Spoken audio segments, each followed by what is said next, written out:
Antonella Bella jsalmilkom u jagħtikom merħba l-118 il-programm mis-sensiela botta u risposta jasal it-tnej fil-għaxija u nerġgħu nirritornaw b'dak li huwa nistgħu nsejħulu hekk il-programma di punta tal-netwerk tal-Kamra Sportiva. Ovvjament illum għandna temi differenti minn dawk tas-soltu, kif forsi diġà qed tindunaw, infakrukom ukoll li qegħdin live għal daqstant kull min jixtieq jintervjeni jista' jagħmel dan fis-sezzjoni tal-kummenti illi għandna miftuħa u marbuta ma' din ix-xandira. Imma il-lejla fuq is-se nitkellmu. Nisimgħu ftit it-temi tal-programm tal-lejla t-temi ewlenin għalmenu flimkien ma' l-namser tagħna Janika Rapinet. Janika fidejk. Temi ewlenin għal-programm tal-lejla. Lando Norris fil-quċċata tad-dinja. Verstappen iċedi t-titlu b'mod onorevoli. Ġudizzji finali għal staġun mill-aktar memorabbli. Grazzi Janika jemmek u kif intu najtu l-lum se nitkellmu fuq il-kampjonat dinja tal-Formula 1 illi intemm il-bieraħ, intemm bil-verdet ta' Lando Norris champion ta' dinja tas sewwieqa u il-McLaren champions tal-kostrutturi għal-daqstant illu maħfru li forsi anki l-bies mhuwiex wieħed minn dak tas-soltu, ovvjament anki nixtaqt nieħu l-okkażjoni biex niċċelebra it-titlu tat-tim li kif kulħadd jaf inżommi jew jien. Insomma, min għandna lejla fuq il-panel diġà qegħdin tarawha ma l-ewwel nett għandna fan ta' Lando Norris, Laura Gawci, li huwa wkoll wiċċ żagħżugħ l-ewwel darba qiegħda fil-netwerk tagħna, u mbagħad ħabib kollega veteran, ġurnalist veteran, kif inħobb insejjaħlu jien il-guru tal-Formula 1 lokali, ħatħlief Pier Vella. L-ewwel qed insalmilkom u nixtieq nirringrazzjakom tal-lejla oġobkom tinaqdu magħna għal dan il-programm. Mela, ejja ħalli flimkien qabel ma nibdew nagħtu naqra ħarsa lejn il-klassifiċi finali li kellna. Nibdew bil-klassifika tas-sewwieqa. Lando Norris 423, Max Verstappen 421, Oscar Piastri 410, George Russell 319, Charles Leclerc 248, Andrea Kimi Antonelli 151, Sir Lewis Hamilton 150, Alexander Albon 73 u mbagħad hemm il-kumplament tas-sewwieqa l-oħra Sainz 64, Alonso 56, Hülkenberg 53, Hajar 51, Berman 41, Lawson 40, Ocon 38, Tsunoda 32, Stroll 31, Gasly 22 u Bortoleto 19. Il-klassifika finali tal-kampjonat tal-kostrutturi qed taqra hekk. McLaren 833, Mercedes 470, Red Bull 450, Ferrari 398, Williams 137, Aston Martin 91, Red Bull Racing Bulls, skużawni, 84, Haas 79, Sauber 70, Alpine 22. Mela, biex ukoll nibdew id-diskussjoni Laura u Pier nixtieq li minn għandkom forsi nieħdu naqra l-ewwel kummenti b'mod ġenerali però fuq il-kampjonat u mbagħad nidħlu fuq it-temi li se niddiskutu fiktar dettall imma issa forsi outline ħafif tal-kampjonat. Mela, Pier, tibda inti u mbagħad inħallu fidej Laura. Jina, nirringrazzjak fondjem tal-istedina. Jina ħsibtek ħatajt li ladies first u biex-xira u nibdew bit-tifosi tal-Lando Norris. Ħallejt fidej l-esperjenza l-ewwel. Mela, l-ewwel ħaġa isma' naħseb jiena kienet sena memorabbli għat-tim tal-McLaren. Ġifieri qegħdin ngħidu l-aħħar rebħa 2008 Lewis Hamilton. It was nice coming. Li kien hemm tajjeb jiena l-iktar ħaġa impressjonatni apparti li kellna kampjonat sabiħ ħafna. Kien hemm momenti fej bdew ġejjin ħafna question marks, imma ħalli għal-ista nkunu pożittivi. Biss naħseb jiena l-ikbar qabża li kien hemm 3 snin u l-McLaren ma kienu mkien. Illum il-ġurnata se ditra pull constructors, issa pull constructors u drivers. Ġifieri ħaseb hemmhekk jekk ma teskludi il-meritu ta' żewġ drivers eccellenti li kellhom u team management kozi, naħseb all in all, there was a massive improvement. Naħseb a massive improvement li superaw timijiet bħal Red Bull li nafhom li dejjem din hemmhekk. bħala kampjonat naħseb m'hemm assolutament xejn xitgerger fuqu. Għax forsi qalu sma' 24 telliqa għandumu, imma naħseb rajna telliqa waħda sbaħ mill-oħra, forsi ftit li kien hemm li tajt u hija forsi tgħaddi, imma mill-banda l-oħra kien tajjeb għax wieħed a breath of fresh air bir-rebħa ta' Lando Norris. Tajjeb, Laura, l-ewwel kummenti tiegħek qabel ma mbagħad nitlu fiktar dettall.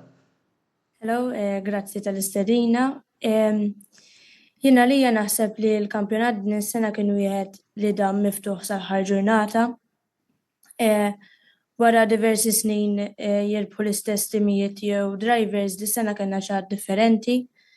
Fl-opinjoni tiegħi kien kampjonat li seta' jintrebaħ qabel, imma ma kienx għax dan ma ġarax hekk għax kien hemm anke d-diskwalifikazzjoni ta' żewġ McLarens li saret f'Las Vegas u anke id-deċiżjoni stramba li ttieħdet mit-tim f'Qatar. Allura kellna naqa' kif qal Pierre question marks u ġraw affarijiet li żgur ma konniex qed nistennew.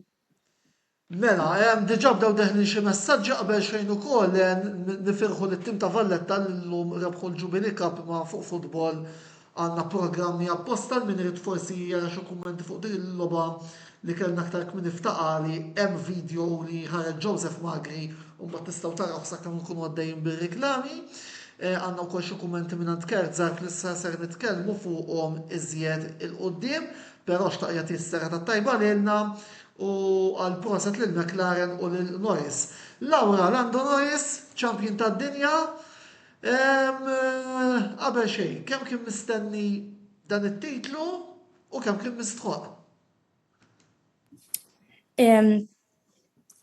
Kif rajtu l-bieraħ il-kampjonat intrebaħ b'żewġ punti, però Norris faċilment seta' jkollu żewġ podiums oħra li huma fl-Olanda, Zandvoort u Las Vegas, kif diġà semmejt. Fil-bidu tal-istaġun Norris rebaħ fl-Awstralja, iżda mbagħad Piastri su qabad ritmu aħjar, beda jġib ħafna punti u jirbaħ. Mbagħad lejn Ġunju Norris mbagħad jisu għamel bħal Piastri qabad ritmu tajjeb u jisu mbagħad kif rajna qabel beda mis-summer break rebaħ 3 tiġrijiet minn 4 fej ġiet tieni f'Belġium xorta tajjeb ġifieri, imma mbagħad fit-tieni tal-istaġun fit-tieni parti wara summer break għalkemm Verstappen beda jirbaħ aktar tlielaq, Norris xorta rnexxielu jiġbor il-punti neċessarji biex jirbaħ il-kampjonat. U fl-aħħar mill-aħħar kien kampjonat bilanċjat għax iż-żewġ drivers tal-McLaren it-tnejn kellhom żewġ rebħiet u 8 rebħiet għal Verstappen imbagħad. Naħseb illi ħanejdu hekk kien it-tmiem Pierre ta' proġett li beda mill-2017 meta Norris kien ġie ingaġġat mill-Akkademja tal-McLaren u beda tiela ftit sakemm il-bieraħ wasal fil-quċċata. Naħsibina bħal kwalinkwa driver ieħor, l-ultimate goal li tkun world champion, biss ħanerġa' mur naqra pass lura, naħsibina l-kampjament li għamlu l-McLaren, restructuring li sar kompletament from A to Z.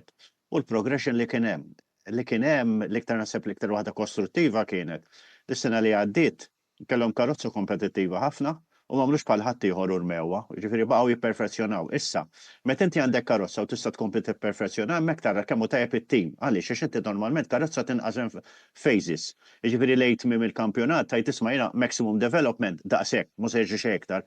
Il-McLaren they went a step further għax flok letteralment qabdu karozza ġdida u bdew karozza ġdida. Għallu isma' ħanaraw x'għandna tajjeb.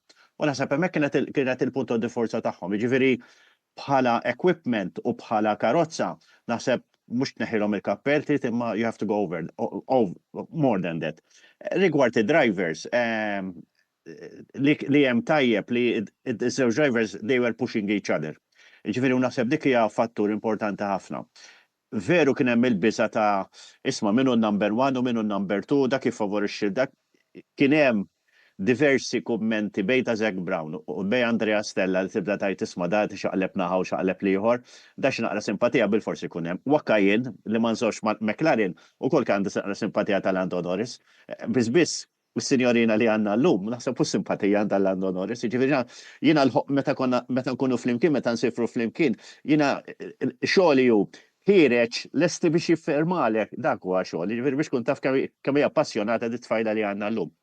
Biss mill-banda l-oħra, di ultimate gold jekk inti tħall fil-Formula 1 u l-issir World Champion. U naħseb il-bieraħ waħda mill-fatturi sbieħ li kien hemm li qed naraw ċiklu ġdid. Jiġifieri qabel konna qegħdin naraw isma' laħaq Max Verstappen, konna qed nantiċipaw li Max Verstappen ħajkun World Champion, imma s-sena li għaddiet kif spiċċa kampjonat għadna sena dieħla veri se jkollna rebbieħ tal-McLaren, imma kif qalet tajjeb Lawra, kien hemm momenti fejn tajt isma' ħajntrebaħ il-kampjonat mill-McLaren. Meta jiena inta l-idea li l-kampjonat intrebaħ b'dawk iż-żewġ rebħiet illi Lando Norris rebaħ fil-Messiku u fil-Brażil. Jaf issib xil-sin ħażin jgħidlek irringrazzjaw il-Antonelli u l-iżbal li għamel fil-Qatar. Meta taħsbu li intrebaħ il-kampjonat? ħanħu naqraw minn għandkom it-tnejn. Lawra. Ma tantx hemm jisu, tant kemm ġraw affarijiet, laqas tista' tgħid eżatt meta. Forsi jiena iktar qed forsi wara Mexico, le, wara Brażil, sorry. Għax jisu mbagħad għamel jisu distakk ta' 24 punt, qed għandu iktar ċans, għandu jisu cushion ħanejdu hekk. Iva mbagħad id-diskwalifikazzjoni m'għenitx imma m'hemmx tagħmel. Naħseb jiena biex inkompli li qalet Lawra, naħseb il-kampjonat kien naqra ta' roller coaster effect. Jiġifieri kellna l-kostrutturi li telqu jiġru bieħu da there was no stopping. Milla ta' drivers kien hemm naqra kultant kien hemm inkonsistenza, fis-sens ta' l-ewwel rajna l-Piastri tlaq jiġri. U mbagħad rajna l-Norris kważi sparixxi, u mbagħad rajna l-Max Verstappen ġej u bdejt ġej tajt il-laħwa tajt daħal super ħajgħaddi minn fuq kulħadd. U mbagħad all of a sudden kellna dik ir-resurgence ta' Lando Norris. Ġifieri all in all, naħseb kienet xi ftit jew iż diffiċli. L-iskwalifika ħartet id-dinja, ġifieri hemmhekk kważi tajt qalbi għat il-McLaren mus jgħaddu għal-kampjonat dis-sena. Għal-raġuni li tajli veru, tajli il-Ferrari biex ukoll għaddew mill-istess pantomina fiċ-Ċina, imma dawn huma affarijiet li inti bda tajt imma tim da mhux jien, imma tim tal-Formula 1 jasal biex jagħmel dat tip ta' żbalji u żbalji daqshekk kritiċi, ġifieri xi ftit jew wieħed ikun naqra xettiku. Imma naħseb jiena issa bih tal-kampjonat ta' dis-sena li kif qalet ftit qabel Lawra, stennejna Abu Dhabi, kellna 3 drivers, ġifieri di inna naqra ma narawha dil-biċċa tax-xogħol li kollha din jissirtu għal rebħu. Ġifieri forsi Lando Norris kellu naqra ta' cushion, imma Tsunoda fuq l-istrejt ma tantx tajlu tajba l-cushion żgur. Le, mhux hekk kif imni naħseb li dik kienet penalità illi ħanejdu hekk. Ma setgħetx ma natax qed naraw diversi kummenti fuq il-Ferrari fuq il-Red Bull. Se nitkellmu fuqhom ukoll mhux se jkun programmentarament fuq il-McLaren għaliex ukoll hemm argumenti oħra li rridu niddiskutu, se niddiskutu wkoll imma ovvjament f'din l-ewwel parti tal-programm se nkunu qed nitkellmu aktar fuq il-tim tal-McLaren u fil-fatt argument oħra li xtaqt niftaħna għad-diskussjoni fuq u magħkom sinjuri sew intom li qegħdin fuq il-panel kif ukoll magħkom is-segwaċi li qed issegwu l-programm tal-lejla il-famużi Papaya Rules illi reġgħu ħolqu balla kontroversja matul l-istaġun. Fil-fatt anki aħna bejnietna issa li wasalna biex nagħtu l-awards tas-sena, is-sena l-oħra rebħu it-titlu ta' kontroversja tas-sena u dis-sena naħseb illi hemm qegħdin. Biss fl-aħħar mill-aħħar min kellu raġun Zac Brown u Andrea Stella li baqgħu sodi mal-prinċipji tagħhom u il-kampjonat wasal id-dar. Ħanħu naqra opinjoni minn għandkom. Taħsbux illi attwalment biex tmexxi tim tal-Formula 1 il-partnership Brown-Stella hija il-partnership ideali. Lawra. Jien naħseb li bħala partnership hija tajba għaliex fil-bidu tal-2023 kif tafu seħħu bidliet fit-tim fejn Andrea Stella inbidel l-irwol tiegħu u sar team principal fit-tim u kif ukoll kienet l-ewwel sena għal Piastri bħala driver mal-McLaren. Minn dak iż-żmien l-hawn it-tim beda jġib iktar punti, podiums u kif ukoll rebħiet. Fl-aħħar mill-aħħar spiċċaw rebħu 2 Constructors Championships u kif rajtu l-bieraħ Drivers Championship. Dal-istaġun li ntemm il-bieraħ kien wieħed mill-aqwa staġuni riċentament għax kellhom 7 rebħiet kull wieħed u issa rridu naraw minħabba regoli ġodda li ħajsiru sena d-dieħla naraw jekk ikomplux b'da suċċess li qabdu. Andrea Stella, rrid nitkellem fuq Zac Brown ukoll għax jiena personali nemmen li l-iktar li għandu mertu huwa Zac Brown li t-tim wasal saw, però Andrea Stella ħanejdu hekk. Da prattikament qabad ġi minn mal-Ferrari ma' Alonso fi żmien li kellna l-pudini tal-Honda u Bullier u x'naf jiena baqa' tira tarġa' sakemm millum jinsab fejn jinsab. Nasab jien Andrea Stella memma assolutament xej bħala persuna u bniedem super kwalifikat, da ma ninsewx li l-laurea tiegħu hija in aerodynamics, jiġifieri huwa engineer. Jiġifieri ma tistax jiżbalja ma dat tip ta' nies. U mbagħad mill-banda l-oħra jiena taffejni qalbi, imma in-nies kollha li għaddu minn ġo l-Ferrari għaddu minn ġo Arbil. Il-problema hi li n-nies it-tajbin kollha jispiċċaw ma' timijiet oħra. U kif għattajab inti, Andrea Stella mufja ma' Fernando Alonso, ma ninsewx li il-reconstruction ġiet minn da Andrea Stedil li ġifiri għamel daqra ta' periodu all of a sudden sejrin tajab ħafna. Mbagħad inqala naqra tiżgwidu tela, ġifiri naħsebina hemmhekk saru veru l-pedamenti. Ma rrid inneħħi l-ebda mertu li Andrea Stella. Andrea Stella barra li huwa bniedem fantastiku, huwa bniedem down to earth, huwa bniedem li tikkomunika miegħu. Taf kif minn ma tibda tip ta' nies tammirhom. Issa tgħid li isma' il-chemist jiena Italja meta sar team principal kelli d-dubju tiegħek imma da r-riżorsi tiegħu speċi ħajneħlew biss hemmhekk fejn ammirajtu għaliex għax fejn ħadd ieħor bħal Matteo Binotto li jagħmel straġi mhux it-tor tiegħu. Imma da adatta għall-pożizzjoni tiegħu. U naħseb hemmhekk ħarġet il-kwalità tiegħu speċjalment fuq il-pitwall. Jiġifieri da għaqat il-kulħadd hemm isma' kulħadd tar-rows tiegħu, kulħadd u hemm dak iċ-ċerta body language li mhux qed ngħid li timijiet oħra m'għandhomx far from it. Imma naħseb jien Andrea Stella għandu dak il-karattru Taljan mingħajr ma trid ara l-atteġġament Mediterranju li forsi ħafna sigegru fuqhom għal ġo tim Ingliż li ħafna jisqalu issa taħdem, naħseb ħadd sew. Rigward Zac Brown, ifhimha, aħna l-McLaren dejjem insemmu Ron Dennis, għaliex Ron Dennis kien warajh minn ġi warajh, ġifieri forsi ma tantx kien hemm superstars, kondizzjonijiet u ċirkostanzi. Kif ġi Zac Brown l-ewwel li kont naqra xettiku għadd isma' da minn fejn waqa'. Imma I feel that he proved himself. Kultant jidħol ċaqda kontroversi bla bżonn jidħol għalihom. Kultant naħseb jiena ikun hemm momenti li ma jaħsibx qabel ma jpaxpax u jkunu żejda. Issa tajli orajt imma that is part of the mind game ġol Formula 1. Imma insomma, again, ġifieri very nice person, biss Andrea Stella jiena bniedem li għandi simpatija kbira mill-lat ta' professjonalità, mill-lat ta' kwalifika tiegħu, mill-lat ta' persuna u anke mill-lat tal-management, ġifieri ifhimha. Fejn wasal it-tim l-aħħar 3 snin, xi ħaġa inkredibbli. Ovvjament ma rridux ninsew ukoll għax aħna qed semmejna l-Brown u semmejna l-Stella, ma rridux ninsew ukoll ix-xogħol li sar minn Rob Marshall, Peter Promodu, għalkemm ħanejdu hekk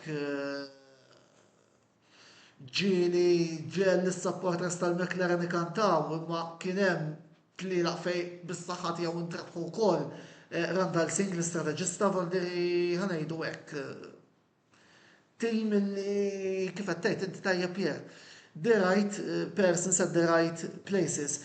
Xtaqt li għajem naqra punt fuq Oscar Piastri, għax da marridux ninsew li jagħmel parti sostanzjali mill-istaġun fl-ewwel post tal-kampjonat. Imma isu minn Monzalem żgarra. X'taħsbu li jonqsu biex jirbaħ il-kampjonat tas-sewwieqa? Jiena naħseb li Oscar Piastri għandu bżonn ikun iktar konsistenti tgħidli kif diġà semmejt inti fl-ewwel half ta' season mhux ma kienx konsistenti ħafna. Imma mbagħad kif ukoll semmejt inti fit-tieni parti qisu naqqas ħafna ma baqax l-Oscar li rajna fl-ewwel parti tal-istaġun. Allura irid jitgħallem ukoll mill-iżbalji tiegħu, pereżempju il-penalty li qala f'Silverstone minħabba l-problema tas safety car li jagħmel. U anke il-ħabtiet li kellu bħal Azerbaijan jew Texas fej insejt laqat Norris. Imma anke wara dan kollu jiena nemmen li huwa driver li ta' potenzjal u nemmen li jekk ikollu karozza tajba fis-snin li ġejjin huwa kapaċi jirbaħ Drivers' Championship. Jiena fil-fatt innotajt xi ħaġa Pier illi anke s-sena l-oħra fl-aħħar parti tal-istaġun ma iktar riżultati li ġab Piastri s-sena l-oħra fl-aħħar tliela u dis-sena fl-aħħar tliela isu ma kienux daqshekk pożittivi daqskemm kienu forsi fit-trakek iktar kmieni. Taħseb illi huma fuq daw it-trakek li l-Awstraljan irid jaħdem naqra iktar anke forsi bl-assistenza tal-manager tiegħu Mark Webber? Mela ma ninsewx li l-McLaren went through hell biex iġibu il-Piastri mat-tim. Sewa ħalli nagħmlu ċara, niftakru il-ġlied li kien hemm, jiġifieri u kulħadd jgħid il-xulxin u dak jgħid. Jiġifieri Mark Webber naħseb għamel li hu l-manager tiegħu, Oscar Piastri naħseb għamel biċċa xogħol ta' diplomazija tajba. Jiġifieri hu ntebaħ għal-isma' l-aħjar mossa tiegħu u għalax ma kien iċċekk għax ikun jaf fejn hija kienet mal-McLaren. But żgur li kien hemm xi ħaġa that McLaren were going to deliver, which they did. Jiena forsi preokkupazzjoni li kelli f'dan l-aħħar sigħat bejn il-bieraħ u llum li qed joħorġu ċerta diċeriji. Jiena forsi social media għalhekk ma tantx sirt inħobba għaliex għax tibda tara dal ħafna nies qalu hekk u fil-verità ma jkun qalu xejn. Jiena mill-lat ta' forsi question mark li għandi jien hija kif kien hemm drop kbira ta' konsistenza tiegħu fil-performance, kif qalet tajjeb Lawra, jiena kif beda l-kampjonat għadda ma jixtamela tal-Prusnuttu, ma sa Silverstone ħajkollu distak veru tajjeb u jista' kważi jimmaneġja. Fil-fatt rajnija, għaddej letteralment fuq pjaneta li. Fid-daw ħin ta' jisu letteralment għaset tisuq McLaren, jisu tisuq karozza oħra. U l-biċċa tax-xogħol jiena ma ngħidx li kienet jagħmel xi żbalji, imma jisu dik l-enerġija, dak l-ispunt, dik is-saħħa li kellu l-karozza jew ma bdietx ittih, jew ma bdex jiżviluppa. Jiġifieri hemmhekk hemm xi ħaġa naħseb jiena ma nista' nkunu nafuha illum jew għadi u pitada, ma eventwalment naħseb il-komportament tiegħu is-sena d-dieħla tajli mhux regolamenti ġodda, imma kif qalet tajjeb Lawra on a long stretch. Is it a case of durability? Ġifieri is it a case of duration dak hemm jista' joffri at a distance 24 races? Jew hemm xi ħaġa li forsi jien naf inqala xi ħaġa fit-tim jew ħaġa oħra. Ma rridux ninsew ukoll li comparatively li semmejt int Antonello fil-bidu tal-programm, il-perjodu li Lando Norris ilu mal-McLaren u Oscar Piastri kemm ilu mal-McLaren, jiġifieri il-performance li għamelu għalija din is-sena kienet ħafna iktar ta' driver b'ħafna iktar esperjenza. Apparti minn hekk, di tkellimnija offert kumment Alan Prost ġewwa Goodwood qal għal meta nara l-Oscar Piastri suq, qed nara ftit minn innifsi meta kon żgħir. And that is saying a lot. That is saying a lot. Jiġifieri mhux Pierre Velletti jgħidha, imma jgħidha Alan Prost. Sewwa, jiġifieri mingħajr ma trid tajt OK, mela da driver għandu xi ħaġa u fil-fatt għandu. Biss again, kif qalet Laura, sepina it's a case of consistency u forsi ma jitlifx naqra dak il-konċentrament. Qegħdin ngħidu aħna li isma' l-performance tiegħu kienet fuq u ma kienx fuq fatturi oħra li aħna ma nafux bihom. Tajb ħafna, mela, nħallu il-kapitlu McLaren hemmhekk u nibdew nitkellmu naqassa fuq il-kontendent li ħorrab tal-kampjonat li huwa Max Verstappen.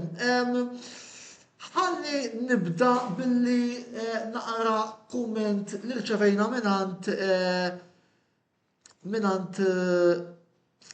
Tiger Lily jidir li hawnhekk insemmela wkoll hija waħda mill-sponsors tagħna u nirringrazzja tal-appoġġ li tagħti il-paġna permezz tal-ħanut tagħha Beauty Wisdom. U qed tgħidilna hekk, Verstappen din is-sena għamel kemm seta'. Tinsewx kemm kien hemm inkwiet fil-klan ta' Red Bull, it-tkeċċija ta' Horner, iktar is-sena li għaddit Adrian Newey, u biex norbot il-kumment li qaltilna din is-segwaċi Tiger Lily ma domanda l-konsens qasikom jiena wara tmim dan il-kampjonat. Nistgħu nqisu l-Verstappen bħala wieħed mill-aqwa sewwieqa li qatt rajna f'dan l-isport? Laura, mbagħad tibda inti mbagħad nisimgħu Pierre. Fl-opinjoni tiegħi minkejja li ninżomm ma' Lando Norris, għalija Max Verstappen huwa l-aqwa driver li hemm bħalissa. Biss huwa kien ir-rebbieħ ta' dawn l-aħħar 4 kampjonati. Din is-sena minkejja li kulħadd beda jitkellem dwar fuq Lando u Oscar, huwa rnexxielu jnaqqas id-distak li kellu ta' madwar 100 punt. Żvantaġġ ovvjament, minn ma' Lando u Oscar. Għalhekk jien nemmen li he's one of the top drivers għalija. Naħseb dis-sena kien staġun fej rajna kemm hu b'saħħtu dar-raġel, ġifieri b'saħħtu fis-sens mhux strength ta' ġifieri mentalment. Irridu wkoll nagħtu mertu lit-tim li daw fil-bidu tal-kampjonati karsa tagħhom kienet jekk mhux diżastru kważi. Ġifieri it-turnaround li għamlu. Sewwax aħna kultant timijiet oħra, issa xi karozza ġiet ħażina, sa ma nistgħu nagħmlu xejn, issa billi għandna naħdmu, daw bil-maqlub għamlu, daw veru kellu karozza. Ġifieri da letteralment karozza li tajt tisma' daw għadhom ħarġin minn dar-rep kollu, apparti sena li għaddit li ħadu l-constructors il-McLaren, imma kif semmit Laura, bela isma' kellna Christian Horner telaq, kellha Adrian Newey telaq, u kulħadd għal dat-tim ħajkrolla. Fil-fatt jiena naħseb li il-performance li għamel dat-tim, avolja ma rebaħ xejn, avolja ma rebħu xejn fis-sens mhux Grand Prix, Grand Prix iktar li rebħu. Imma naħseb il-performance u t-turnaround li għamlu, naħseb jiena ħaqhom ukoll premju għax l-improvement li sar kien wieħed fenomenali. U again, Max Verstappen ma rebaħx il-kampjonat, imma naħseb rebaħ il-kampjonat miegħu innifsu fej wera isma' kemm hu kapaċi imbutta lit-tim biex waslu fej waslu. Naħseb jiena it-tlilaq tiegħu ukoll rajna ċerta maturità u li fej qabel kon ħajdu orrejt l-ewwel kantuniera minn ħajtkaħħal l-ewwel mhux Max Verstappen, jiġifieri mhux qed ngħidlek li m'għadhomx hemm dawk l-affarijiet, imma wakka tisimgħu jitkellem, wakka tisimgħu isma' fej qabel ċerta wiewa. Id-driver immatura, da ċiklu rajni Lewis Hamilton, rajni f'diversi drivers, bis faneli għanaf dil-bicċa ta' xoll l-seħ, meta jkollok Multi Championship winner, iġveri mux persona li forsi rabaħ kampjonat minn 1 sa 2, imma meta inti tara jirbħu ċerta rep, xaħġa li għandu Norris semma l-biraħ, għal-isma għalina kontent li rbaħt l-ewel wieħed, bis ma nistax naħseb Max Verstappen xamen meta rebaħ ir-rebaħ kampjonat tiegħu. U naħseb jiena dik is-sabiħ ta' dan-l-isport li ħafna jgħidlek għandek 20 karozza s-sentieħla jkunu 22 jiġu wara xulxin. Imma naħseb il-mental power u il-mental strength u determination li għandhom daw id-drivers ngħidlek mhux road model ta' għandna ħafna xi tagħmlu minnu. Tabona qed jistaqsina xi ngħidu fuq Tsunoda. Jiena fuq Tsunoda ma tantx għandi xi ngħid. Prova jgħin lil Max imma ma tantx dam għax f'tem ta' sekonda rnexxielu jaqbżu. U mhux tal-li qabżu tal-li mbagħad Tsunoda spiċċa irċieva penalti ta' 5 sekondi, jiġifieri xogħlu ma tantx għamlu sew ħanejdu hekk. Imma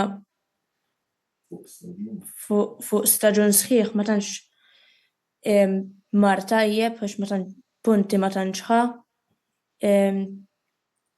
Podium skur ma ġabx. Nazzarda ngħid li t-timna nuxin amma. Ma tant kien hemm bidla fit-tim li hu naħseb beda ma' tim, mbagħad wara żewġ titliela mar ma' tim ieħor. Ma naħsibx li għenet xi ħafna. U kif qed semmejtu intom kien hemm ħafna iktar bidliet mhux ta' Tsunoda biss, kien hemm ta' Horner. Illum rajt li ħajtlaq Helmut Marko fl-aħħar tas-sena wkoll. Ġifieri kien hemm naqa' bidliet mhux ħażin.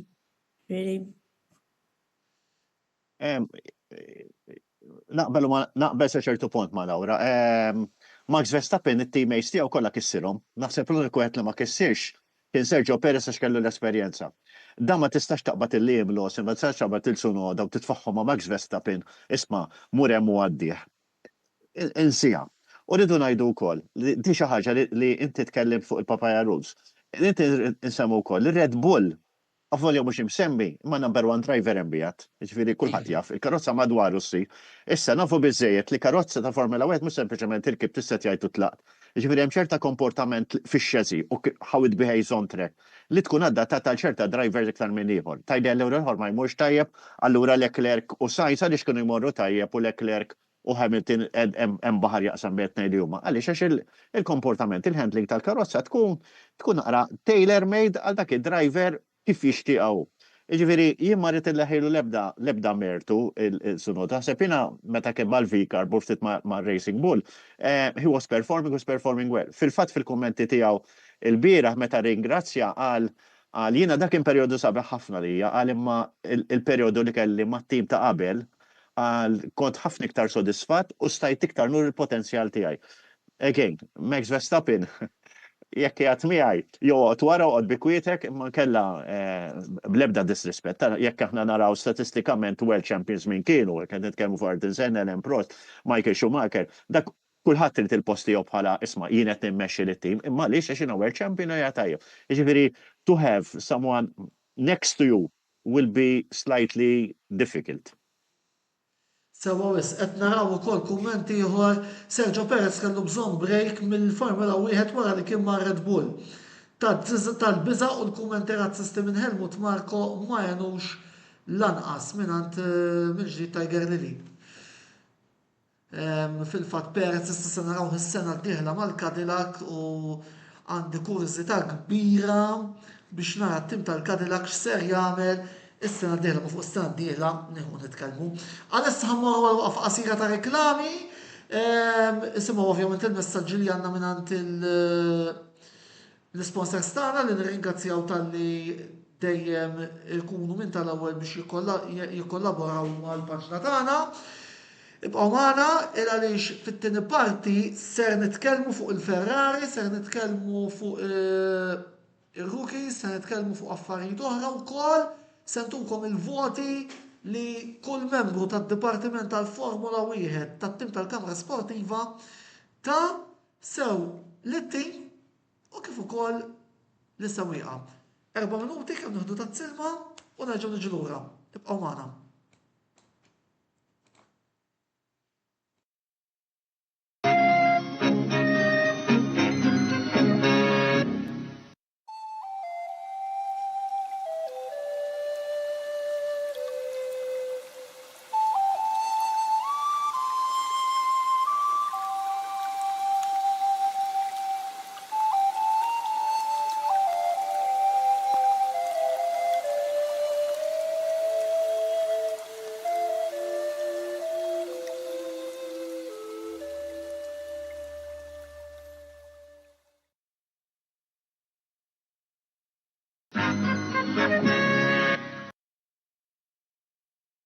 L-aqwa esperjenza lokali fuq eabet.com. Ingħaqad magħna u irbaħ. Tista' tilgħab fuq għażla vasta ta' Casino Games jew fuq l-isport favorit tiegħek. eabet.com. dejjem ilab b'mod responsabbli.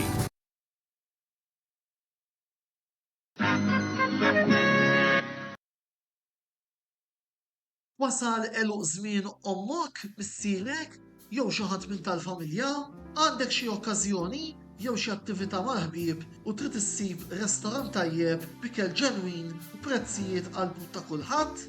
Post wieħed għandek issib El-Katalan tax-Xajra fejn issib għażla vasta ta' pizza, pasta, grills u aġin f'atmosfera b'element familjari. Għal bookings ċempel fuq 21-800-997 jew żur is-sit tagħna għal iżjed informazzjoni. El-Katalan, ir-ristorant għalik.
Eabet.com, l-għażla tal-Maltin, fejn tista' tilab u tirbaħ, ingħaqad, iddepożita, biċ-ċans li tirbaħ. Eabet.com, dejjem ilab b'mod responsabbli.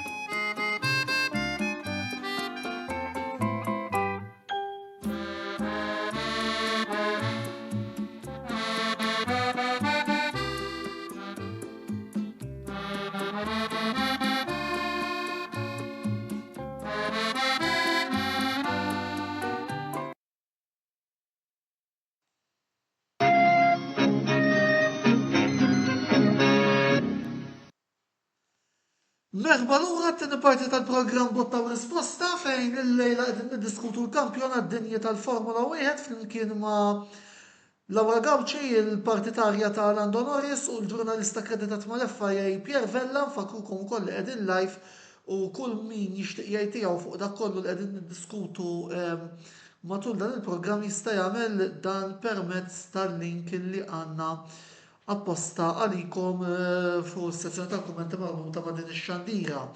Mela, raj diversi messaġġi minn Kerzar fuq il-Ferrari. Pierre, naħseb illi għandna naqra fuq x'nitkellmu hawnhekk. Il għaliex jien personali ma nafx, daw fl-opinjoni modesta tiegħi dis-sena l-Ferrari kellhom jiġġieldu biex jisfidaw ir-rab tal-kampjonat. Mux tal-li ma ġildux, tal-li laqqar saħbu tal-liqa, jekk ma li rabħu l-sprint fiċ-Ċina, u spiċċaw fil-raba posta l-kostrutturi, dizastru totali. Fil-fat Kerzar, per esempio, qed jgħidilna ma nistawx neħdu ruħ il-Ferrari, jaqbadni l-bikin.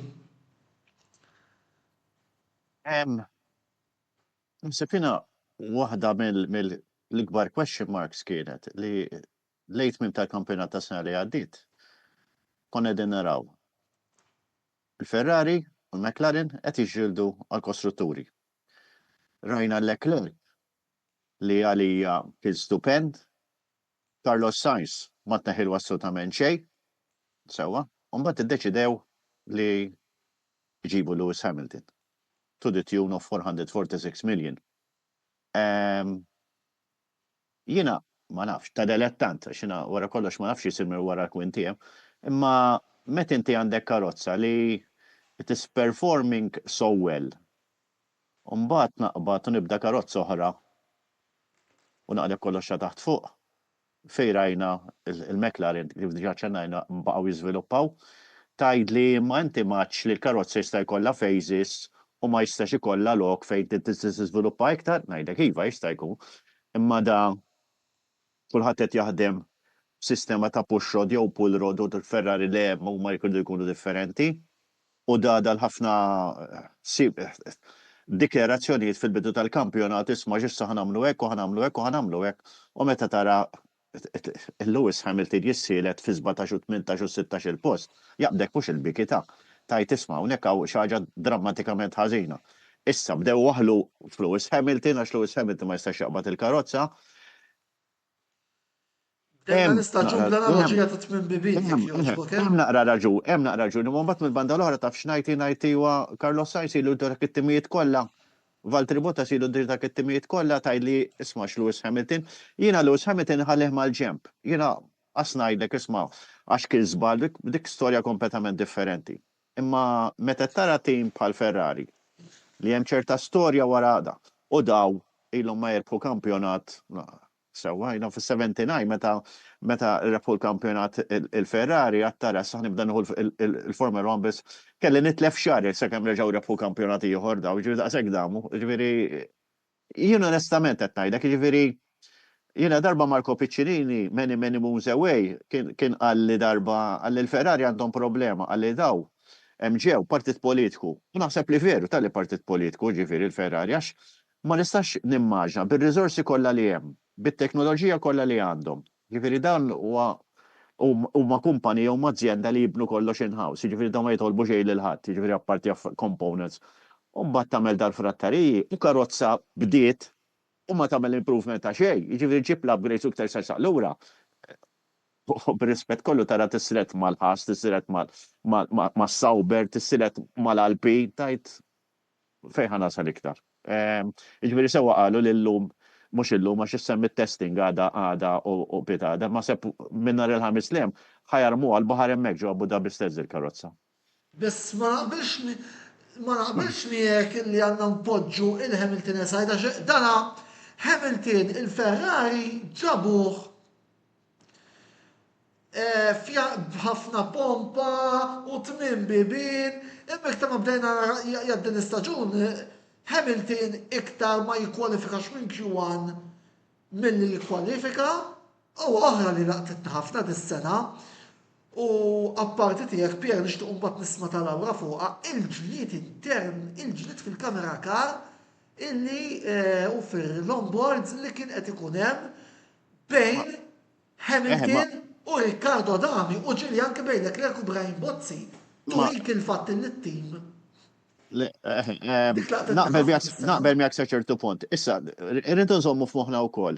Lewis Hamilton minn fejn ġej. Jiġifieri daw Lewis Hamilton ilu miżżewweġ għal X number of years. All of a sudden dat fajtu ġodar. Lingwa differenti, kulħadd differenti. Normalment meta driver imur x'imkien ieħor, semmejna aħna l-Andrea Stella meta Fernando Alonso marmal McLaren ħadu miegħu. Jiġifieri Lewis Hamilton ma ġiħat miegħu. Issa dik għalija jien kien l-ewwel żball kardinali. Jiġifieri ma tistax taqbad driver ta' dak il-kalibru ħaddaħlu ġodar li da prattikament ma jaf il-ħadd la jaf kif jaħdmu daw u ħaġibu jiffunzjona. Il-prova il-Bonington il-bomba ma reċċiċ għal imma aħna ma nistax ngħid, aħna qed inħarsu lejn il-fatti. Il-fatti huma li daġi letteralment waħdu. Issa, naħseb jiena il-biċċa xogħol tal-karozza diżastruża. U li ma setax jaqbad tard sewwa fil-karozza, iktar ikkomplikat l-affarijiet. Ara l-Ferrari x'bdew jippruvaw jagħmlu. Mela Fred Vazier qed jipprova jżiel Lewis Hamilton u le. Il-karozza flok sejra l-qudiem sejra lura da mingħajr ma it-tim ħajkrolla għalek. Jiġifieri flok qalu isma' x'nistgħu nindirizzaw, x'nistgħu nagħmlu. U mbagħad mill-banda l-oħra, ħanajdu kif inhi da mhux il-product il-santa, jiġifieri ġej mal-Ferrari għax għadu ġejda u ħajaqleb kollox ta' taħt fuq x'an toddam 3 snin qabel il-Ferrari ma bdew jirfu xi ġabel Michael Schumacher. Imma tiġi Michael Schumacher sa pistodda lesta. Mhux ġi ġotim, da ma ġiex ġotim li seddit rebħu l-constructors, is-seddit kienu kważi rebħu għall-constructors, imma l-karozza kellhom is-seddit, it didn't transcribe kif għamlu McLaren għal dis-sena wkoll. Jiġifieri aħna kultant nitkellmu bil-passjoni, imma mbagħad titkellem naqra bil-ħsieb ukoll. Jiġifieri ultimately, met inti qed tara azienda bħal dik li letteralment metta sal-imkien fil-Formula 1 u ħanajdu kollox ta' hemm ir-ras min qed imexxi m'għandu idea ta' xejn.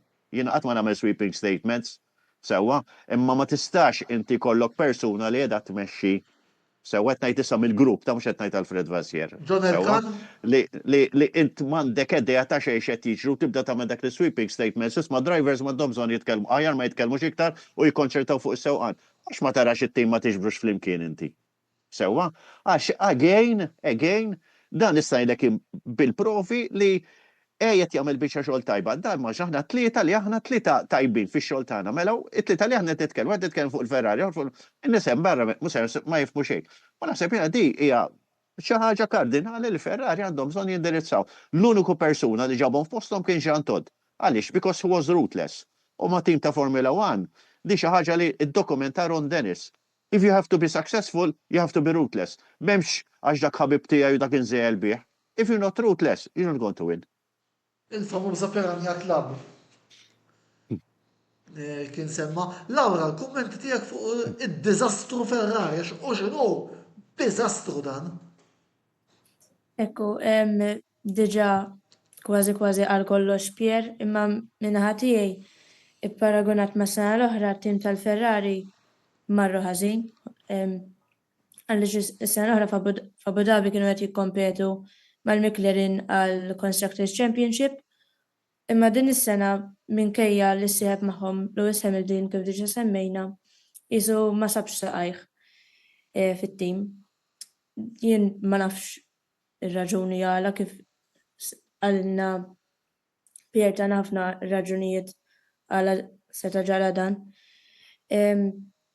Però s-sena d-dieħla se jkun bidu ġdid għal kulħadd minħabba l-bidla fir-regolamenti kif diġà semmejt. Din tista' tkun opportunità għalihom biex jagħmlu karozza kompetittiva jew għall-inqas aħjar milli kienet din is-sena. Jew jekk ma tkunx kompetittiva biex nkunu għedna kollha sinjuri Voldieri, sinjuri tal-Penil kif ukoll segwaċi tal-Kamra Sportiva. Jiena se jkolli nkun dirett hawnhekk u nixtieq nara Pier jaqbel x'miegħi u anke Laura ta' Voldieri.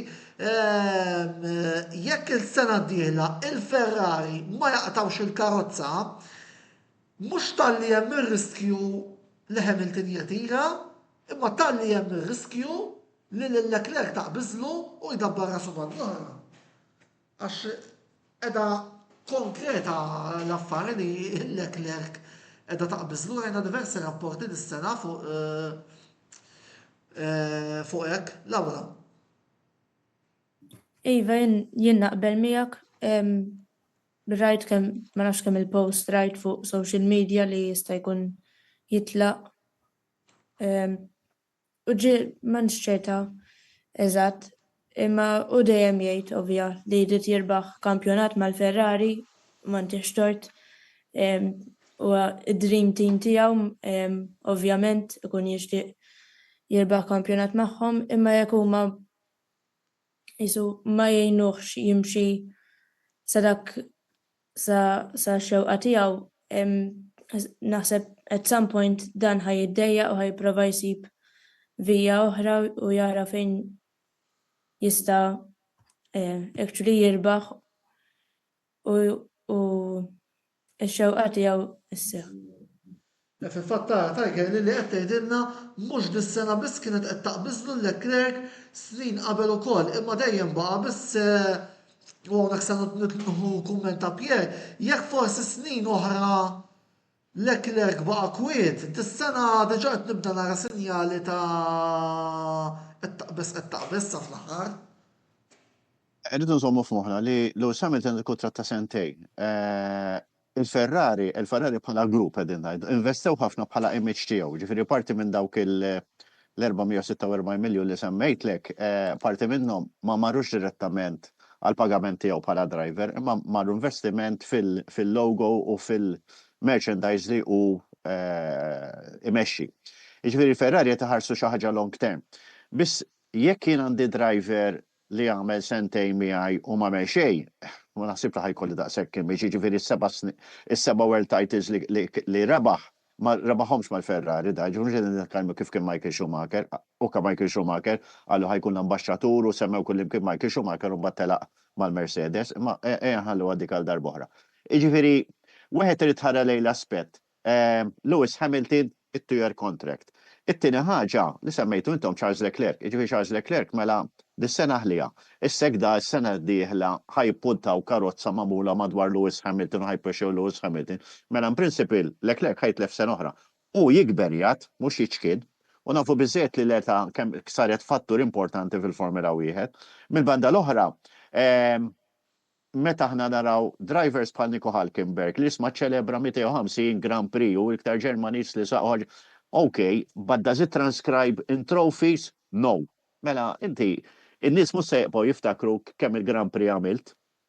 Sewwa, naħseb l-uniku qed li jiftakru kien Rubens Barrichello li meta jaraw l-ammontat imma jafu kemm kien servili għal Michael Schumacher biex Michael Schumacher seta' jikseb. Għaliex? Għax kemm id-designated 1 u 2 fil-kamp tal-Ferrari. Ġifieri, ultimately, jekk kien jagħtemet intellaq kif qal Lando Norris il-bieraħ ma jidribis to become a world champion. U naħseb l-20 driver li qegħdin hemmhekk kollha jixtiequ jsiru world champions xi ħin jew ieħor. Other than that, huma ċirkostanzi li jgħat fihom. Qiegħed mal-Ferrari m'intix qiegħed mal-Haas jew qiegħed mal-Alpine. Jiġifieri irid ikun mhux miraklu ta' inti tkun ittellaq waħdek biex irbaħ il-kampion biex irbaħ il-World Championship. Qegħdin nitkellmu l-Ferrari da. Jiġifieri and that is saying a lot. Eżatt, jiġifieri fil-fatt Nelson Taylor qed jgħidilna jista' jdabbar mela għaliex qiegħed moħli mal-Ferrari. U kumment interessanti ieħor minn Tiger li qed tgħidilna nara soft bħala driver bejn u bejn Sainz bħala xufer li Sainz kont nippreferi. U ġieħu kollox ħażin u hawnhekk ħanaħli naqra ġi sekondi fuq Sainz li da vera għamel pass lura fil-grid li mar mal-Williams imma dis-sena għamel staġun kbir ġab il-Williams il-5 forza fil-kampjonat, it-tieni post ġab ġiex podi wkoll voldiri naħseb hemm tur id-differenza ta' kemm Sainz huwa sewwieq kbir. Għalmenu fil-fema tiegħi. Kummenti tagħhom. Naqbel miegħek, minux rajt post fuq social media li kull tim li Sainz mar miegħu is-sena li beda magħhom dejjem dak it-tim għamel improvement tajjeb ħafna komparat ma' sena ta' qabel, ġifieri nemmen li Sainz forsi issa naqra tajtu biex jirbaħ xi kampjonat imma dejjem ura xjaf u kif rajna dis-sena kien irnexxielu jġib żewġ podiums mal-Williams li s-sena l-oħra kienu tim. Spiċċaw id-9 s-sena l-oħra fil-kostrutturi. Qabel tal-aħħar u ara fejn telgħu il-ħames. Telgħu tim li ftit snin ilu kienu hemmhekk il-McLaren kienu issa din hemm fin-nofs il-Ferrari dis-sena tgħid li hemm differenza naqa' mhux ħażin tal-punti bej Ferrari u Williams imma xorta Sainz kienet jikkompeti magħhom sa ċertu punt. Le, mhux hekk efemni anki fil-mod kif hemm it-tim jiżviluppa Pierre il-Williams. Naħseb jiena il-fattur Sainz kif semmit Laura kull fej mar dejjem mexa l-qoddim. Naħseb jiena forsi il-bieraħ it-tanni għalli tal-Lando Norris min jaf deep in his heart kemm qal aħjar bqajtaw għax kien għall-inqas qed tissira tal-kampjonat. Għaliex għax Carlos Sainz naħseb waħda mill-aħjar kwalitajiet he's a team player. He's definitely a team player. Ġifieri wakka l-komportament tiegħu nafu minn fejn ġej, nafu ir-relazzjoni ta' missieru, nafu missieru kif nabbih. Ġifieri minn ma trid inti da driver tħobbu, tirrispettaħu tħobbu xejn tisma'. tajd li kienet mossa tajba li mar Williams, naħseb jina he didn't have any other choice, naħseb ċirkostanzi u stess għal il-bicċa xogħol ta' Lewis Hamilton kienet se jetta fil-bnazzi, għax li ħadd ma qallu xejn li kienu basikament ħajruħ il-bib ta' barra da. Ġifieri sa ċertu punt ma kellux another option li kien hemm tajjeb imma li James Vowles kien diġà over il-Williams, allura mingħajr ma trid they were getting their house in order. Mill-banda l-oħra tajd li orajt wara kulħadd taref, imma ejja nippruvaw naraw naqra din is-sena. Ejja ngħidu li l-Ferrari baqgħu Leclerc u Carlos Sainz. Ma jlex kienu ħajsiltu għall-kampjonat. Imma il-differenza li kien kellek hija li ħajkollu li għandek żewġ drivers li huma seasoned enough experience ġewwa il-Ferrari that they can relay back. Isma' in-noqqasijiet. Dis-sena ġara. Lewis Hamilton beda jħares lej l-aspett ta' what needs to be changed. Mhux mill-lat ta' il-karozza, mill-lat ta' kif jaħdem it-tim. Tajjeb, mill-lat ta' feedback fuq il-karozza, l-uniku beda jagħti xi ħaġa kienet Lewis Hamilton. Għaliex? Għax Leclerc ma kienx jaf għadu drab iżejjed il-Ferrari il-komportament tagħha. Seta' għaliex ma jien il-brake pedal distance kemm qed tinżel l-isfel hija ħaġa imma dawk huma affarijiet u kif iħobb il-karozza. Jiġifieri hemmhekk kien forsi naqra ta' żball. Mill-banda l-oħra Carlos Sainz waħed mill-kummenti li qal għal dak kulħadd jixtieq isir world champion, għal imma waħda mill-affarijiet sbieħ li nieħu gost dik li għadha kif semmit Laura li meta mmur ġoti I take him a step upwards. U naħseb jiena dak l-atteġġament Mnar ma tidda driver tittammiraħu, ċissa kif għattajab inti, Antonello, ma nafx kemm ħajkollu l-opportunità u ċans, biss l-improvement li qed jagħmlu il-Williams u issa nafu li new owners u new investment, ma rrid neskludi xejn, għax hekk ħajġ iżommu dal-progression wakka hopefully bir-regolament il-ġodda, ma ninsewx il-sena d-dieħla kulħadd clean slate ħajkun, ġifieri m'hemmx McLaren, Ferrari, Red Bull, whatever, ġifieri da kulħadd fingers crossed li il-homework li għedin jgħamlu bħalissa, eventualment jgħaddu mill-eżami. Eżatt, mela Nelson Taylor hawnhekk qed jgħidilna kieku jiċċaqla imma konfermu naħseb fuq id-diskors ta' Leclerc u mhux Leclerc.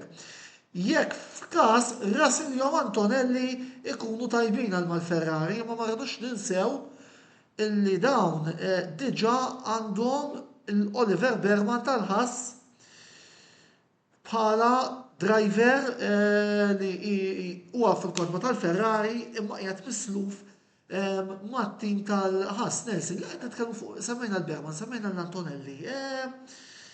Kellna 5 debuttanti din is-sena fil-Formula 1, min impressjonakom l-aktar u għaliex?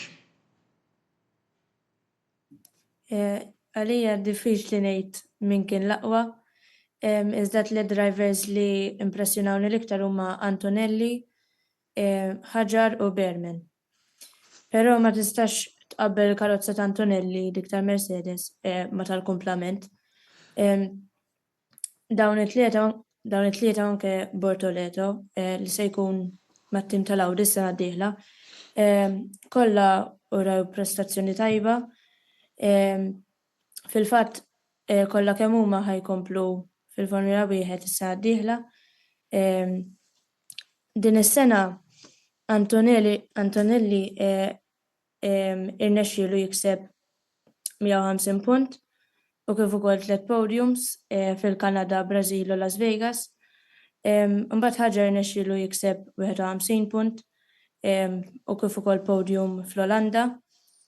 U kif skoprejna xi ġimilu għandu jkun is-sena d-dieħla ħajsuq ma' Red Bull ma' ħajkun is-sieħeb ta' Verstappen u issa l-aħħar driver l-impressjonani Berman li kiseb 41 punt bil-karozza tal-ħass li normalment kif tafu dil-karozza dat-tim mhumiex tim li jkollhom karozza mill-aqwa, eżin irnexxielu jġib il-punti għal volja kienet l-ewwel sena tiegħu. Kif semmejt inti huwa misluf magħhom u kif rajna sentejn ilu l-sena l-oħra skużawni. Rajni ħossu minn flok Sainz mal-Ferrari u anke kien ġab il-punti, ġifieri kien diġà wera xjaf, ġifieri ma kenniex dubju li ħajmur tajjeb għall volja mar malħas. Pierre, il-rookies. Insomma, taħsibina waħda mill-affarijiet li hemm tajjeb li l-futur tal-Formula 1 huwa secure għax naħseb dal-aħħar 4 snin qed naraw skola ta' drivers dejn li mhux kulħadd ġib il-bagalja u għamel staġunu tal-aqlim. Jiena minn marrit għandi ċerta simpatija għal Oli Bearman, ġifieri naħseb Oli Bearman he proved himself more than once, ġifieri rajnieh apparti li għandu karozza inferjuri, tajjeb li ngħidu li l-ħass bħala tim qed ngħidu, ġifieri wakka sempliċement l-ergan ġifieri li jbidlu li jagħmlu l-pit stop bih huwa inferjuri minn tat-timijiet l-oħra. Ġifieri dan huwa d-distak li jkun hemm bejn għandek tim li għad fil-first division u tim li bħadda li forsi għad fil-second jew fil-third division.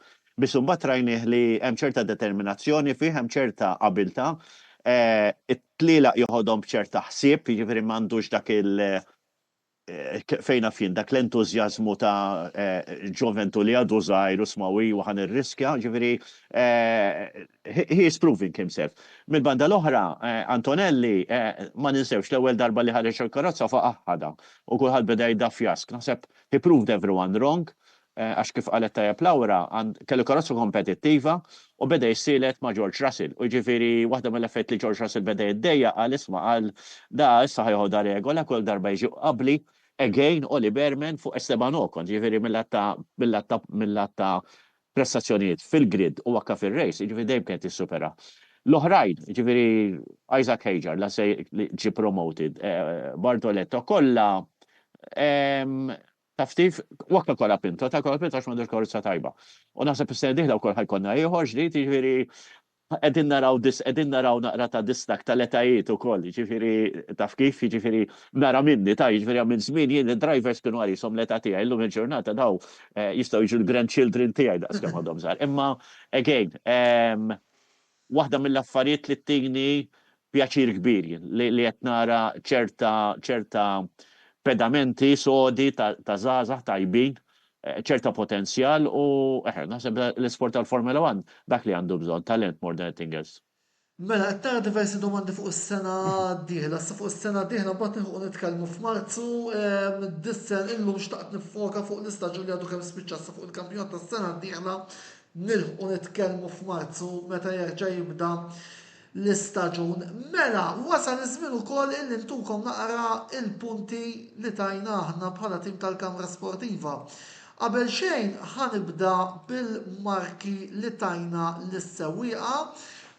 Użajna il-prinċipju li użaw il-Latin Principles li jagħtu 25-18 15 skont il-punti li tajna aħna u anke wkoll nixtieq li forsi anki nux ftit kummenti minant Pierre u Laura fuq il-punti u l-marki illi sejrin naraw issa. Mela, skont it-tim tal-Kamra Sportiva, d-Dipartiment tal-Formula 1, kompost minni Andrew Zarb, Wayne Mikallef u Dejzil Tabona li nixtieq nirringrazzja pubblikament tax-xogħol eċċellenti illi taw matul l-istaġun min bi-statistika, min Formula Predictor, min bl-MVPs, volli kulħadd kellu r-rwol tiegħu u ħdimna b'mod impeccabli. Mela, Max Verstappen skontna ġab 86 punt, volli kien l-aqwa sewwieq, Lando Norris 80, Oscar Piastri 55, 52 Russell, 32 Leclerc, Alonso spiċċa 6 b'25 punt, segwit minn Isaac Hajar u Alexander Albon b'17. Mbagħad kellna lil Sainz 15, Antonelli 14, Berman 8 u Hülkenberg li kiseb 3 punti. Voldi hawnhekk it-tim jisu premja l-Alonso tal-wirijiet impeccabli tiegħu u lil Hajar. Ma nafx hekk hawn xatt minnkom qed jgħaddi xi kumment fuq il-voti li tajna lis-sewwieqa. Pierre. Mela, marru, il-punti nataw naqra l-seasoned drivers biex najtek. Naħseb jina Antonelli kien jixxaqlu li kien ikun viċin ta' Russell. Għax ġifieri aħna jekk qabel id-driver you have to compare like with like. Ġifieri ma nistax inqabbel betek nitkellem timijiet differenti, ovvja rid nara il-kwalitajiet ta' driver u l-performance tiegħu. Mill-banda l-oħra qed inħares li Oli Berman ma nistax ngħid kemm ir-rep ħamel compared ma' min ġab il-podiums, għaliex għax għandu karozza inferiuri. Allura I have to gauge him skont il-performance tiegħu, skont l-overtaking u kif imanage għat-telliqa. Ġifieri li Alonso tela l-fuq tajjeb, għax taħseb jien Alonso ma tax għandna ħafna sfortunatament naraw itella. Biss Antonelli naħseb kien ħaqqu li forsi jitlik tar fuq. Rigward l-ewwel erba', ġifieri qegħdin nitkellmu Max, Norris, Oscar u Russell u Leclerc u Alonso biss Antonelli naħseb jien fl-opinjoni tiegħi he should be at least shelf there għax kif diġà ċennajt qabel. Apart li qed nara l-performance tiegħu, qed nara l-improvement tal-karozza wkoll. Ġifieri we have to compare Russell ma' Antonelli. Tajjeb ħafna. Laura, qabel ma nibdew naraw il-mark individwali tat-timijiet? Jiena naqbel ma dak li qal Pier. Jiena dis-sena rajna lil Alonso dejjem qabel Stroll, din kważi dejjem ġrat. Fil-fatt naħseb illi Alonso kien l-unika wieħed illi statistika l-mano dejjem irnexxielu jikkwalifika qabel Stroll. Eżatt. Iva. Jiena nemmen li Antonelli kellu jkun iktar il-fuq fil-klassifika għaliex kif diġà qed qabel u kif qal Pier diġà l-ewwel darba li rajnieh ħabat. Imma mbagħad he proved everyone wrong, irnexxielu ġib 3 podiums u irnexxielu wkoll jikkompeti mat-teammate tiegħu li huwa ħafna iktar esperjenzat minnu. L-ewwel tlieta huma dawk it-tlieta li kienu qed jikkompetu l-bieraħ biex jirbħu l-kampjonat. Jiġifieri dik naqbel u anke naqbel li Max Verstappen ġab ħalli ftit iktar punti minn Norris. Mhux xi ħaġa li jien inħobb ngħid imma nemmen li hija vera għax urina dejjem jurina x'kapaċi jagħmel u li huwa anka kif qal Pier fil-bidu huwa driver li anka mentalment huwa differenti minn drivers oħra u aktar kif taqbad tgħid isu Resilienti. eżatti aktar jaf xi jrid u jekk jgħid ħajamel hekk ħajamel isu mhux ħajqgħod ma jagħtix kax jagħmel ħadd ieħor isu mhux li jgħidu biss. Imma għandu mod differenti kif jirraġuna u kif jaħseb l-affarijiet. Tajb ħafna, mela, niġu issa biex naraw il-voti illi l-4 membri individwali tajna l-timijiet u nibdew billi anki wkoll bl-għajnuna tal-grafika naraw il-voti illi ta' Dejzil Tabone. McLaren 10, Mercedes u Red Bull 8, Ferrari 6, Williams 7, Aston Martin 6, Racing Bulls Haas u Sauber 5, Alpine 4.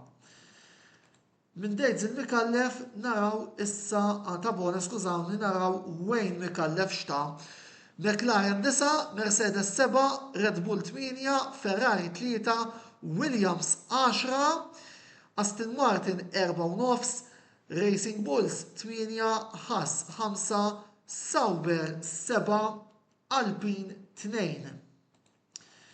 Il-voti ta' Andrew Zarb.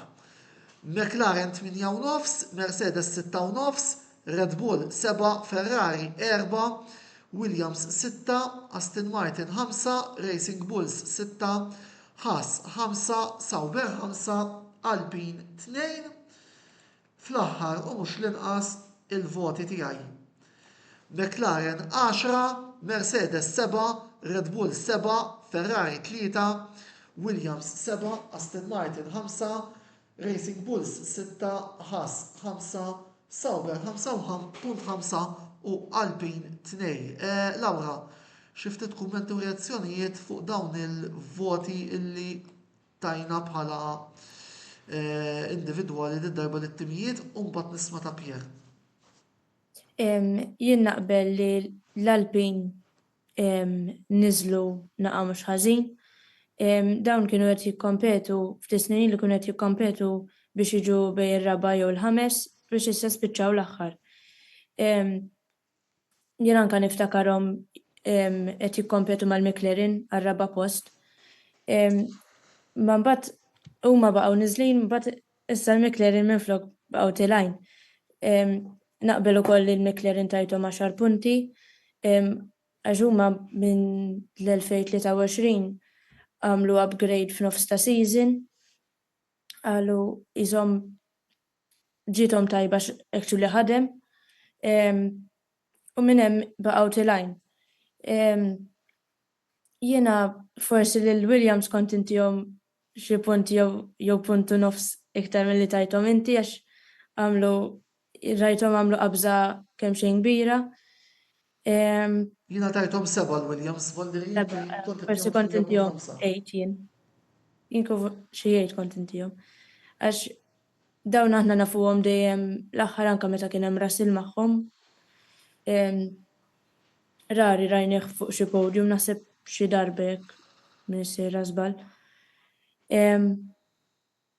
Naħseb dawk huma l-kummenti tiegħi fuq hekk. Mela, qabel ma nisma' minn Pier, x'qed nara kumment minn Kerzar fejn qed jgħidilna il-Ferrari kien nemmen li kellhom jiġu iktar isfel mill-puntaġġi tagħhom. Interessanti meta tqis li aħna tajnihom 3, 4 Voldiri, fil-fatt jien tajthom 3, Andrew tom 4, Wayne tom 3, Voldiri interessanti wkoll dan il-kumment minn Kert. Imma Pier, meta nieħdu naqra overall il-punti li tajna aħna, x'inhu l-kummenti tiegħek?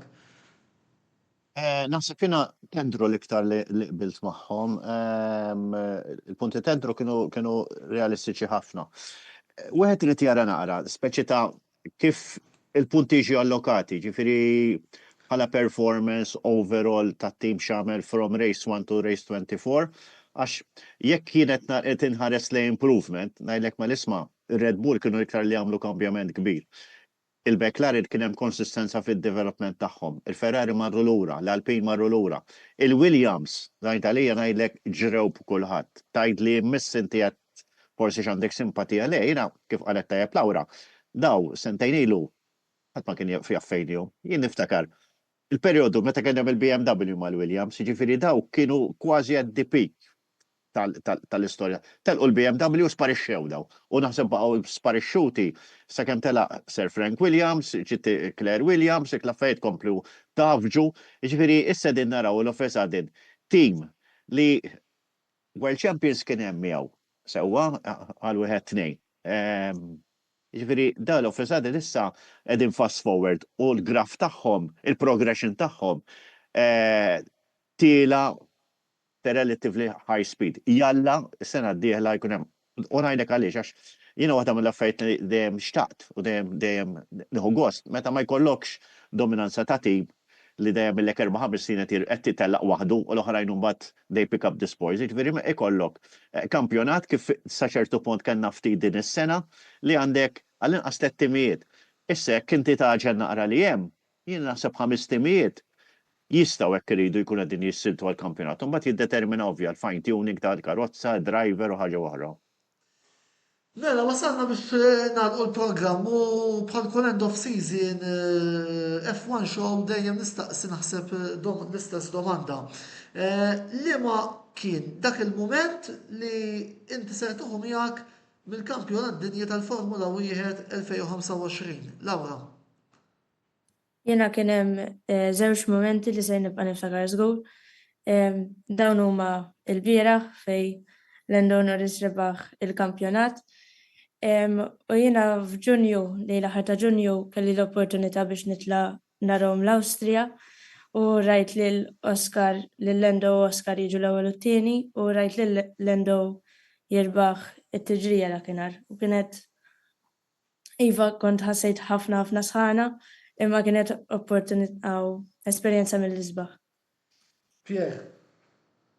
Silverstone, rebħa ta' Lando Norris, kienet telliqa waħda mill-isbaħ, il-templa kulħadd dakinhar, jiġifieri ħadd ma seta' jgħid tisma' fejn sejrin il-direzzjoni u għalija jiena naħseb kelli inħares lejn il-kampjonat kollu sa mill-lat ta' performance.